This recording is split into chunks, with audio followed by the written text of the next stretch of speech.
Have you ever wondered why a man who once seemed captivated by your very presence begins to drift into silence, as if his soul has turned away from the flame he once adored? Most women assume it is because they are no longer enough, that something in them has withered or lost its glow. But the truth is far more paradoxical. What you believe repels him may, in fact, be what awakens his longing again, if you learn to embody it with awareness. Carl Jung believed that every human connection is an alchemy of conscious and unconscious forces, and when one partner withdraws, it is not always a sign of death, but sometimes a test of transformation.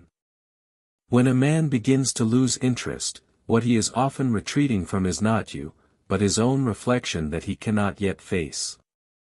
In the early stages of passion, desire is fed by projection, the unconscious image of perfection he places upon you.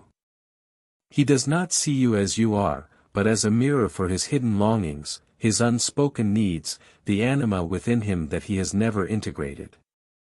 But over time, the projection weakens. The dream fades. And suddenly he sees not the fantasy but the human. This moment is dangerous, because it is here that women often panic. They cling tighter, speak louder, give more, hoping to restore the fire. Yet, in that desperate reaching, they mirror his fear of facing the truth within himself. The paradox is that what keeps a man's soul near is not your attempt to hold him, but your refusal to betray your essence. When you rush into the role of savior, pleaser, or mother, you confirm his unconscious belief that love is suffocating. But when you withdraw into your sovereign stillness, when you embody mystery, groundedness, and inner knowing, you become the very archetype he cannot escape. It is the queen, not the beggar, who awakens the king. Jung spoke of individuation as the process of becoming whole, of drawing back our projections and meeting reality with dignity. When a man begins to lose interest, he is, without realizing it, inviting you into individuation. Will you collapse into fear, or will you hold the mirror steady, demanding he meet himself? Imagine this: he texts less, his eyes wander, his words grow colder. The air between you thickens with doubt. Most women rush to fill that silence with noise, forgetting that silence itself is a language. The unconscious speaks in absence as much as in presence. If you can endure that silence without crumbling, you show him something most men rarely encounter, a woman who does not beg for her place in his world because she is already rooted in her own. This steadiness is not indifference, it is power. It is eros purified of fear, attraction untouched by desperation. You must remember, losing interest is not always rejection. Sometimes it is withdrawal into his inner cave, where he wrestles with his shadows, his inadequacies, his unhealed wounds. In those moments, your task is not to chase him into the dark, but to become a light so unwavering that when he emerges, he is reminded of what endures. The feminine does not win by force. She wins by resonance. Like the moon, she pulls without moving. Like the ocean, she teaches that depth is more magnetic than surface sparkle. A man may wander, but the archetype of the sovereign woman is carved into the collective unconscious.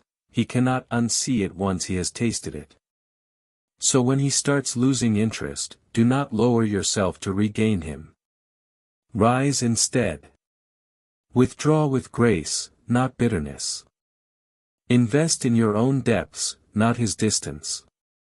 Become so whole within yourself that his absence is not a wound but a space for your own unfolding.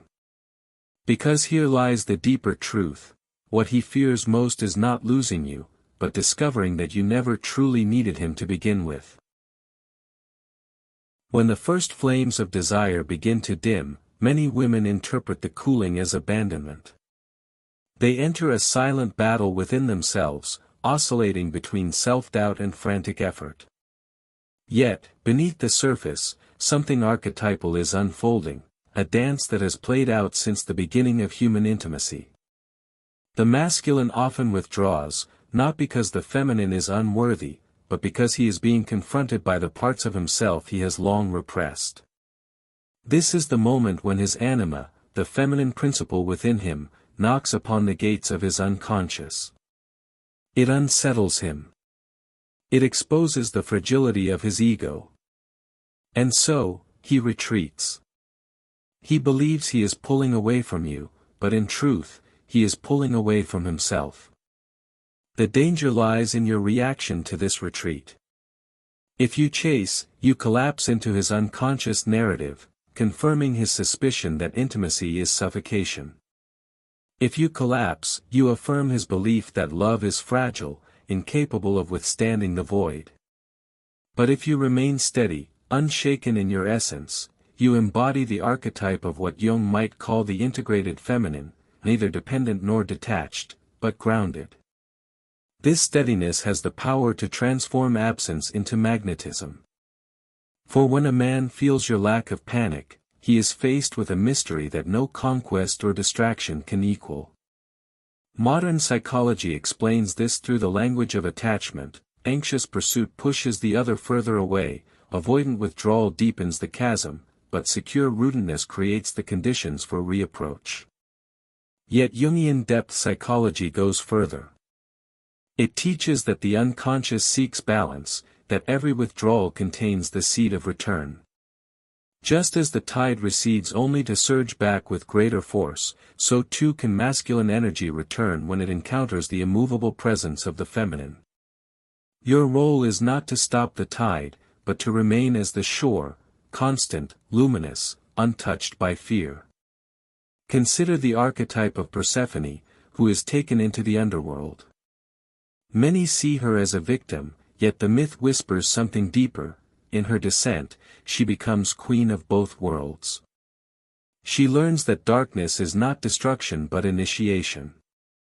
When a man pulls away, you too are being initiated, not into loss, but into sovereignty.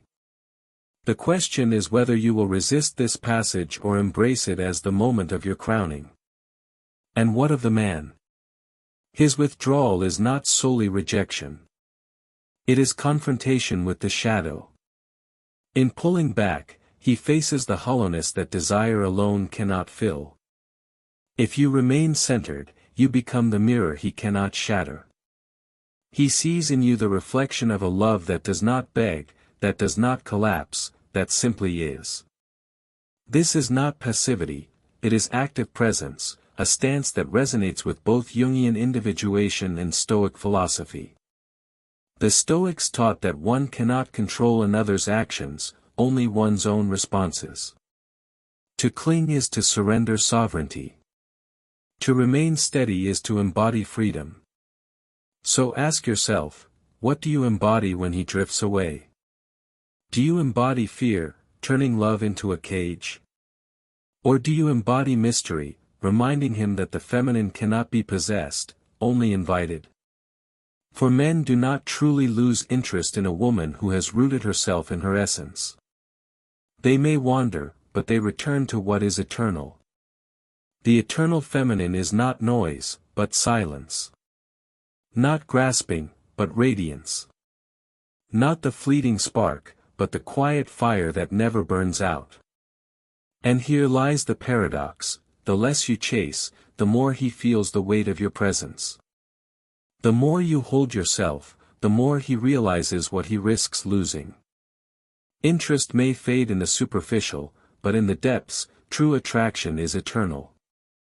He must confront this truth not because there is a moment in every connection where silence becomes the crucible.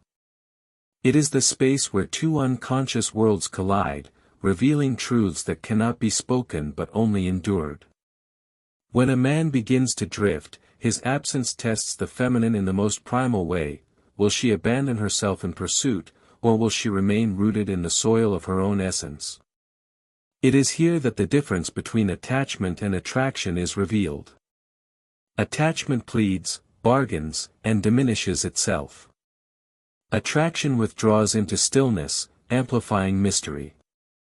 In this silence, he is forced to encounter a reality he cannot control. the fact that your worth is not tied to his attention. Carl Jung taught that relationships are mirrors, that every desire and every rejection is a reflection of the self. When his gaze turns elsewhere, it is not your beauty that has diminished, but his own image of perfection that has fractured. In this fracture, he meets his shadow, the parts of himself that resist intimacy, that fear commitment, that tremble before the vulnerability of being seen. This is why the feminine must not collapse in these moments.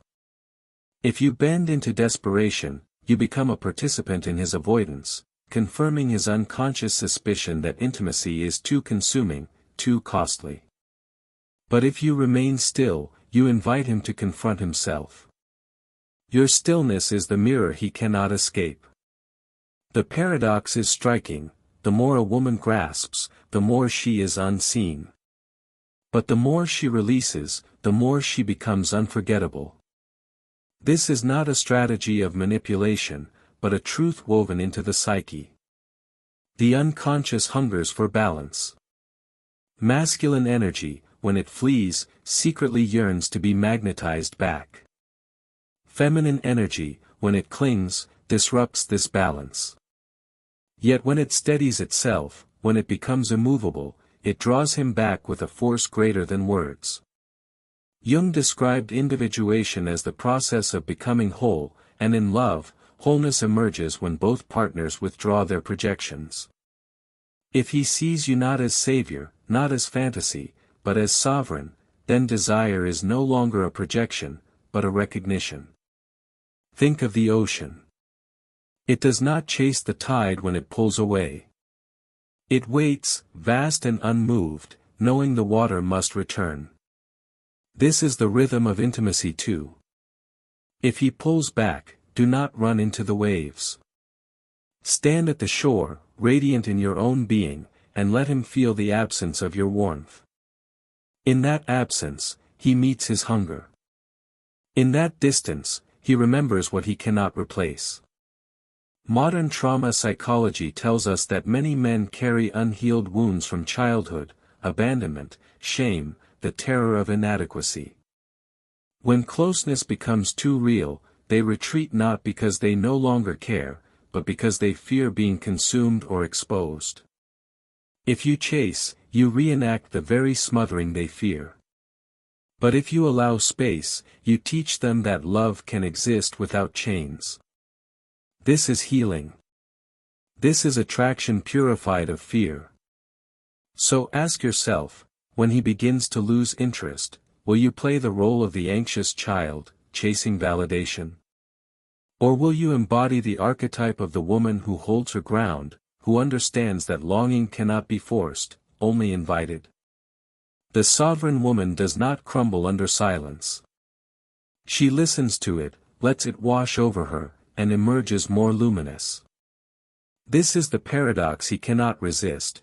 The very moment he believes he has escaped you is the moment he feels your presence most intensely. There is a hidden terror in the male's psyche when intimacy deepens.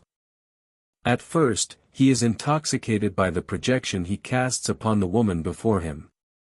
She is flawless, radiant, untouched by shadow, his anima clothed in mortal form. Yet Jung warned that projections do not last. Sooner or later, the image cracks, and he sees not a goddess but a human. And with that sight comes fear, fear of responsibility, fear of exposure, fear that what he seeks cannot be found outside himself. It is then that he begins to step back. His silence is not simply distance from her, it is a recoil from the abyss within his own unconscious. Most women misinterpret this as rejection. They rush to prove their worth, layering affection upon affection, sacrificing boundaries in hopes of restoring what was lost. Yet in this sacrifice, they become invisible. For what awakens true attraction is not excess giving, but sovereign being. A woman who does not collapse when he withdraws reflects a deeper archetype, she becomes the mirror of his own individuation. She shows him what he must become, whole, rooted, unmoved by fear. And this mirror is both irresistible and terrifying. The Stoics spoke of control as the root of freedom. You cannot govern another's choices, only your own responses. The feminine that embodies this truth ceases to chase and begins to radiate. She does not withhold out of spite, nor surrender out of weakness, but rests in the paradoxical strength of detachment. To a man, this presence is destabilizing. He cannot command it, cannot fully understand it, cannot escape it.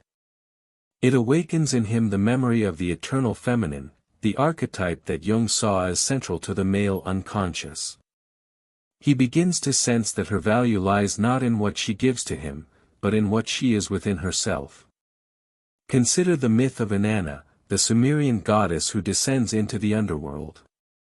She is stripped of all adornments, her crown, her jewels, her garments, until nothing remains but her essence. In this nakedness, she is not diminished but transformed, emerging as one who holds power in both realms. So too with the woman whose partner drifts away. Stripped of his constant affirmation, she is tested. Will she cling to the illusion of power through his gaze, or will she step into her own underworld and discover that she is luminous even in the absence of his desire? If she chooses the latter, something extraordinary happens. The man who fled begins to feel the absence not as freedom, but as loss. Her silence is no longer a wound but an echo that haunts him. He remembers the mystery in her eyes, the calm in her presence, the way she did not beg for his return. And here the unconscious awakens. He realizes he has not escaped her at all. He has escaped only the illusion of control, and in doing so, he has deepened his bond to her essence. This is why the paradox holds: to regain interest, you must not seek it. To keep love alive, you must be willing to let it die. Jung would call this individuation within relationship, a journey where both partners are stripped of illusions, forced to see themselves and each other without projection. For the woman, it is the refusal to collapse. For the man, it is the confrontation with his own shadow. And in this crucible, attraction is either reborn as something deeper, or it fades entirely. So when he withdraws, do not see it as an ending. See it as initiation. It is the descent into the underworld, the necessary silence before renewal. The woman who understands this does not beg or fight. She waits, radiant, immovable, knowing that true desire cannot be chased, only summoned by presence. What would you think if I told you that his withdrawal is not the true danger, but your reaction to it?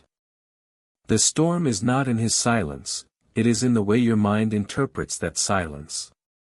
Most women hear absence and translate it into unworthiness.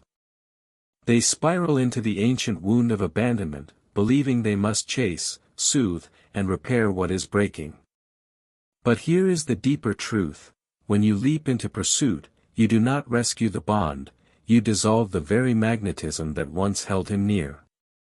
Jung understood this as the collapse of polarity. Attraction, at its core, is tension between opposites. The masculine seeks expansion, the feminine embodies containment. When he pulls away, he is unconsciously enacting his polarity, moving outward, withdrawing into solitude, attempting to recover a sense of freedom. If you chase, you mimic the same direction, collapsing into his movement and destroying the tension. But when you remain still, when you anchor into your essence, polarity intensifies. He feels the gravitational pull of what he tried to escape. Your very refusal to move becomes the magnet that pulls him back. The feminine who remains rooted becomes an archetype far beyond the personal. She transforms into the image of Sophia, divine wisdom, who does not beg but simply is. In myth and dream, she appears not as the clinging lover, but as the one who waits at the threshold, radiating an energy that cannot be ignored.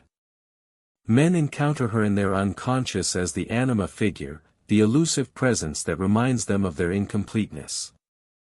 To withdraw from such a presence is impossible. The more they resist, the more they are drawn back into her orbit. In modern language, this is the principle of self-worth. A woman who remains in her power when a man retreats communicates without words, I am whole. I am not diminished by your absence. This stance is not arrogance, it is sovereignty. And sovereignty is irresistible. For men may flee from need, but they bow before mystery. They cannot long endure the presence of a woman who does not fracture under neglect. It unsettles them, because it reveals a power they cannot control. Consider the psychological truth of projection. In the early stages, he projected an ideal upon you, the muse, the enchantress, the perfect reflection of his desires. When reality broke through, he pulled away, startled by the human beneath the fantasy. But if you collapse, you confirm his disillusionment. Yet if you remain radiant, you transmute the projection into something deeper. He sees not a fantasy, but a mystery. Not perfection, but depth. This is the alchemy that shifts love from infatuation to reverence. The Stoics would say, do not grieve what is beyond your control. His distance is not yours to govern. Your task is only your own virtue, your own composure. To embody serenity in the face of silence is to show him that his absence cannot diminish your presence. And paradoxically, this is what compels him to return, not your words, not your effort, but the unshakable truth of your being. So when he grows distant, resist the instinct to fill the void. Let the void exist. Let him feel its weight. For in that emptiness, he does not discover your weakness, he discovers his own longing. He realizes that the silence is not freedom, but a mirror of his own incompleteness. And in that realization, he begins to turn back. Not because you demanded it, but because the archetype of the eternal feminine, sovereign, radiant, untouchable, has called him home without uttering a word. There is a subtle law of the psyche, what is chased runs faster, and what is allowed to leave often circles back. When a man begins to lose interest, his withdrawal awakens in him a dangerous illusion, that freedom lies in separation. But Jung reminds us that freedom without depth is emptiness. A man may run from intimacy, but he cannot outrun his own unconscious. And the unconscious remembers the woman who stood rooted, who did not crumble, who mirrored not his fantasy but his soul. This is why your stillness matters. It is not silence born of punishment, but silence born of knowing. The feminine who understands her worth does not frantically try to restore affection, because she knows affection won by force is counterfeit. She holds the paradox, that love is strongest when it is free. And here, the archetype of the sovereign woman emerges with piercing clarity. She is not the maiden, defined by longing for his gaze. She is not the mother, burdened by the task of healing his wounds. She is the queen, complete in herself, seated on the throne of her own essence. For men, this image is both magnetic and terrifying. It calls them into their own maturation. To love a queen is to rise as a king. And yet, many men resist this ascent. They withdraw not because her light has dimmed, but because its brilliance exposes their inadequacy. The weaker impulse is to escape, to retreat into distraction or conquest. But the deeper impulse, the one etched into the unconscious, is to return. Return to the one who did not beg, who did not chase, who remained as mystery incarnate. Modern psychology frames this as secure attachment. A woman who trusts her own value responds to distance not with desperation but with presence. She communicates, without words, I do not fear your leaving, for I do not lose myself when you go. This steadiness breaks the cycle of anxious pursuit and avoidant flight. It offers something men rarely encounter, a love that is unconditional yet not self-erasing, generous yet sovereign. Think of the myth of Psyche, who was forbidden to look upon her lover's face. When she disobeyed, he vanished, leaving her in despair. Yet her story did not end in abandonment, it became a journey of trials, through which she discovered her own strength and divinity. In the end, she did not win him back through pleading, but through transformation. So too must the modern woman face her trials when interest fades. It is not about proving her worth to him, but about embodying it so fully that she no longer fears his absence. And when she does, something profound shifts. The man begins to feel the weight of what he risks losing. Not the surface affection, but the depth of her presence, the quiet power of a woman who cannot be diminished. His unconscious stirs, whispering that he has touched something eternal. He may wander, but his soul remembers. He may resist, but his heart cannot erase the imprint of the sovereign feminine. This is the paradox that few understand: the moment you cease to fight for his attention is the moment you become unforgettable. Not because of strategy or manipulation, but because the deepest truth of attraction is resonance, not pursuit. The feminine that is whole within herself resonates across the silence, pulling him back not with hands but with gravity. So let his distance come. Do not collapse. Do not chase. Simply remain. For the woman who stands unshaken in the face of fading, most women are taught that love is preserved through constant giving, through proving, persuading, softening every silence with words and every distance with sacrifice.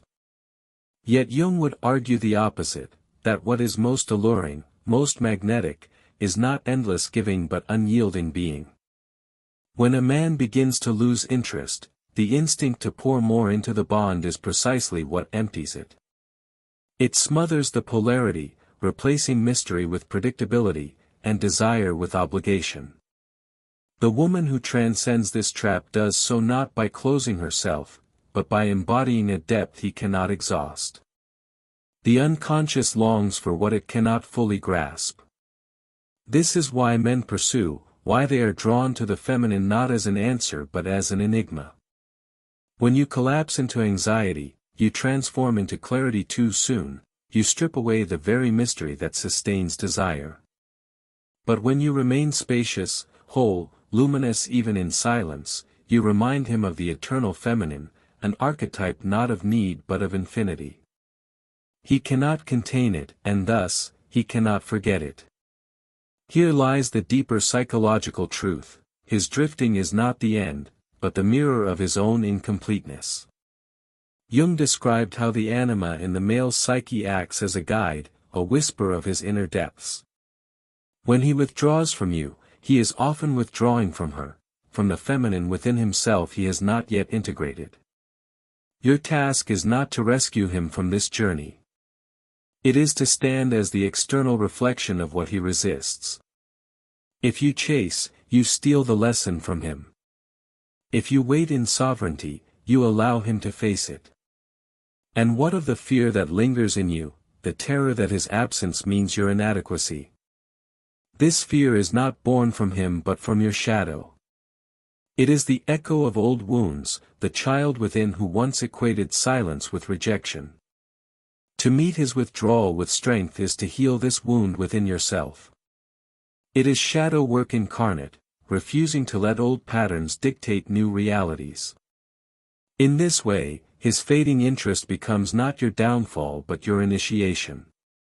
You are called not to shrink, but to expand into the fullness of who you are. The Stoics, too, knew this truth.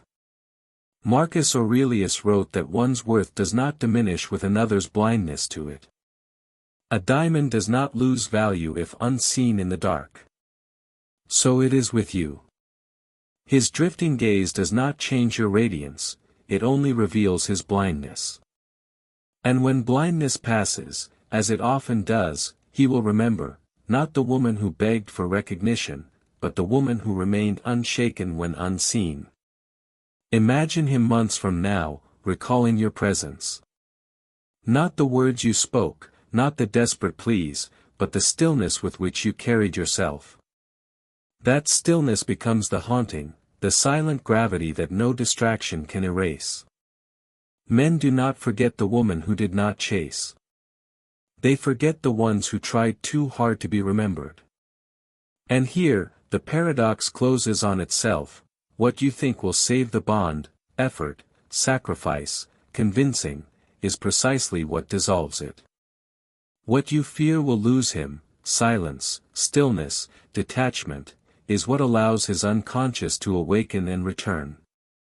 Attraction does not belong to the surface of the mind but to the depths of the soul. And the soul is drawn not to what clings, but to what resonates. So when he pulls away, let him. Trust the silence. Trust your essence. Trust that love cannot be forced without dying. For the woman who, when a man drifts, it often feels like a slow unraveling. His words become sparse, his gaze wanders, the warmth of his presence cools into something unfamiliar. Many women instinctively read this as the death of love, but Jung would remind us that endings and transformations are woven from the same thread. The psyche never truly abandons what it has touched, it only shifts, seeking integration. His withdrawal is not always rejection, it is often confrontation. He is not turning away from you, but from the parts of himself you unknowingly awaken. This is why the sovereign woman does not chase. She knows that if she enters his retreat, she becomes lost in his labyrinth, trying to solve puzzles that are not hers to solve. She knows that intimacy is not sustained by pursuit but by polarity, by each partner standing in their essence. The masculine seeks to wander, the feminine, when whole, does not follow but radiates. And in that radiance lies the magnetism that no distance can dissolve. To understand this, one must step into the realm of archetypes. The woman who collapses becomes the mother, smothering, endlessly compensating, draining herself to sustain his comfort. The woman who hardens becomes the warrior, defensive, cold, armored against intimacy. But the woman who integrates both shadow and light becomes the queen. She is soft without fragility, strong without hostility, radiant without desperation. She does not seek to possess, nor does she permit herself to be diminished. This archetype is the one that men cannot escape, because it calls them to rise into kingship. Yet, many resist. His silence, his disinterest, is not proof of your inadequacy, it is proof of his fear. For true intimacy requires him to dismantle his ego, to face his shadow, to admit that love is not conquest but surrender. To remain with a woman who is sovereign demands courage. And so he withdraws, testing both himself and you. Will you collapse into the anxious maiden, proving his suspicion that intimacy is weakness? Or will you remain sovereign, proving without words that love can exist without chains? Modern trauma psychology echoes this truth. Men who carry wounds of neglect or shame often retreat when intimacy deepens. They fear exposure, not because the woman is unworthy, but because vulnerability threatens to unravel the fragile armor they have worn since childhood. If you chase, you reenact the very engulfment they dread. If you remain, steady and luminous, you create the conditions for healing. You show him that closeness need not consume, that love can breathe even in silence. Think of the myth of Artemis, goddess of the hunt, who roamed the forests untamed. She did not chase what fled from her, she embodied freedom so completely that all who encountered her felt their own smallness before her. This is the feminine mystery, not pursuit, but presence. Not clinging, but sovereignty. A man may flee from your body, but he cannot flee from the memory of your essence when it has rooted itself in his unconscious. And this is the paradox most cannot accept: the surest way to call him back is to release him completely. Not with bitterness, not with punishment, but with the serenity of one who knows her worth is untouched. Jung would call this individuation, the moment when you no longer live through his gaze, but through your own wholeness. And it is in that wholeness that attraction is reborn. So let him drift. Let the silence expand. Let his absence teach you what your presence has always known, that you are not defined by who stays or who leaves. Most women believe that to keep love alive they must constantly feed it, endlessly nurture, endlessly reassure. Yet the deepest relationships do not wither from lack of effort, but from lack of depth. What fades is not affection itself, but the illusion of perfection, and this is where so many collapse. Jung would argue that the death of projection is not the end of desire but the beginning of truth.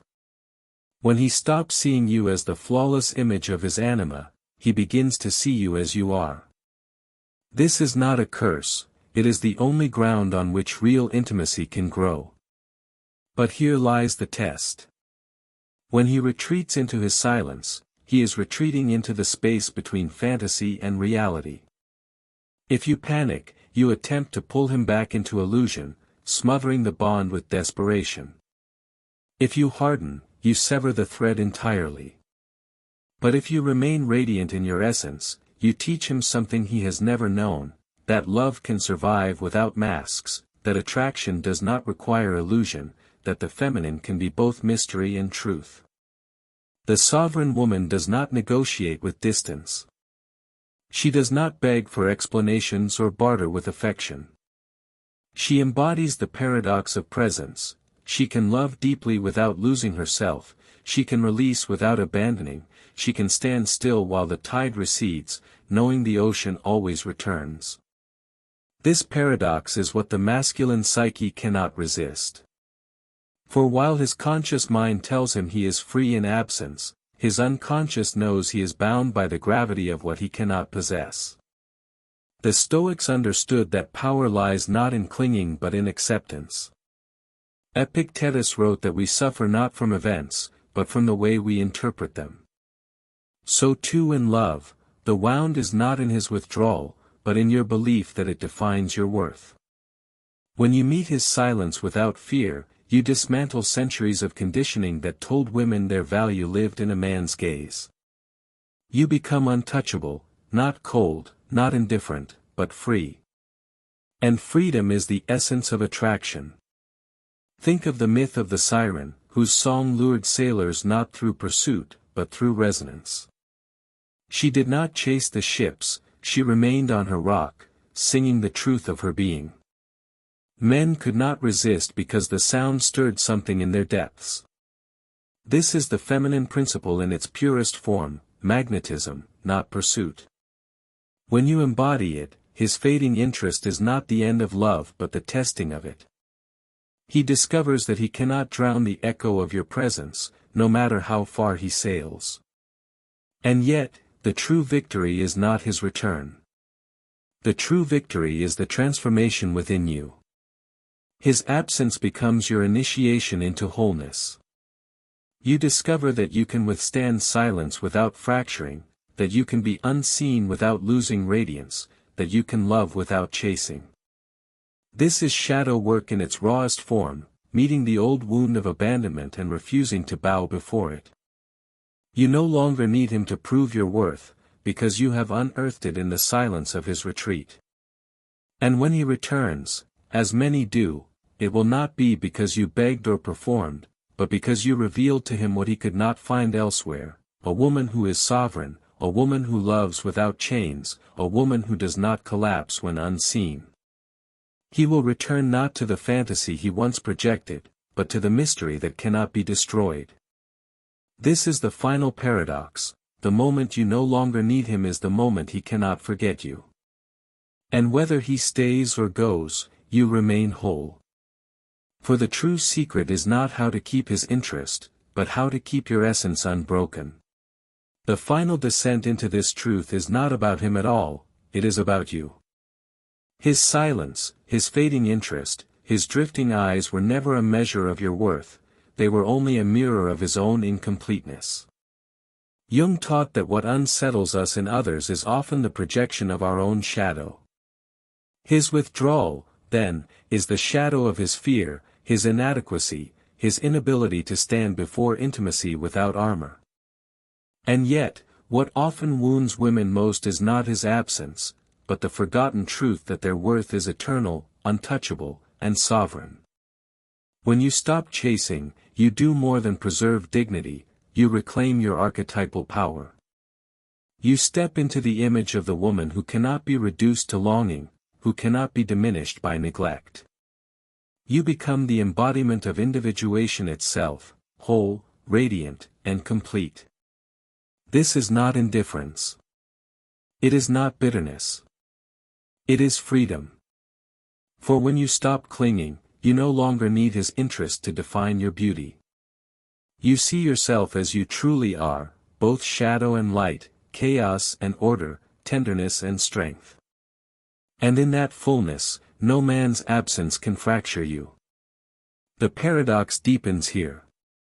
Men often believe they fear losing interest, but what they truly fear is encountering a woman who does not lose herself in their absence. Such a woman unsettles them, because she embodies the eternal feminine, the mystery that cannot be tamed, the radiance that does not fade when unseen. To stand before such sovereignty is to confront their own unfinished work. Some men will rise to the challenge, growing into kingship. Others will fall away, unable to endure the mirror you hold. But either way, you remain untouched, for your power does not depend on their choice. This is where shadow work becomes liberation. Every pang of longing, every urge to chase, every fear of being forgotten is the voice of the wounded self. When you sit with it, when you resist the urge to act from it, you begin to heal it. The abandoned child within learns she is no longer at the mercy of absence. The anxious lover learns she is no longer bound to pleading. The woman becomes whole. And from wholeness, love is no longer a battlefield, it is an offering, given freely but never at the cost of self. The Stoics remind us, no one can take from you what you do not surrender. His silence cannot strip you of worth. His fading cannot erase your light. His leaving cannot unmake your essence. The woman who knows this does not beg, does not bargain, does not fear. She simply chooses. She chooses her peace, her sovereignty, her truth. And in that choice, she embodies the final secret: the deepest attraction is not in chasing or convincing, but in being untouchably whole. So when he loses interest, do not lose yourself.